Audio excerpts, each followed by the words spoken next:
என்ன கேட்டோம். ஹாய் நண்பர்களே, வணக்கம். இப்போ நம்ம என்ன பார்க்க போனால் இது வந்து Yamaha BS6 வந்து Z6. இப்போ இது என்ன கம்பெனினா டயர் மாற்றணும். அந்த நேரத்தில் நான் டயர் மாத்திரம் ஒரு வீடியோன்னு இல்லை, இது மெயினான விஷயம் ஒன்று. இது சென்ட்ரு போட்டு கைக்க முடியல, வெல்டிங் பண்ணி பார்த்தாச்சு, எல்லாம் பண்ணி வச்சு கைக்க முடியல.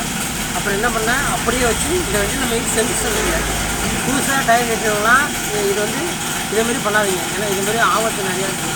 அதனால் இப்போ பாருங்கள், வீலும் உள்ளே தான் இருக்குது, டயர் நம்மள்கிட்ட வெளியே இல்லை. இப்போ வந்து உள்ளே மாட்ட போடலாம். எப்படின்னு ஈஸியான மட்டும் சொல்கிறேன். அதனால் அதை ஓப்பன் எது கேப்பு வைக்கிறதுனால ஈஸியாக இருக்கும். தூக்கி வச்சு நம்ம வண்டி பிடிச்சி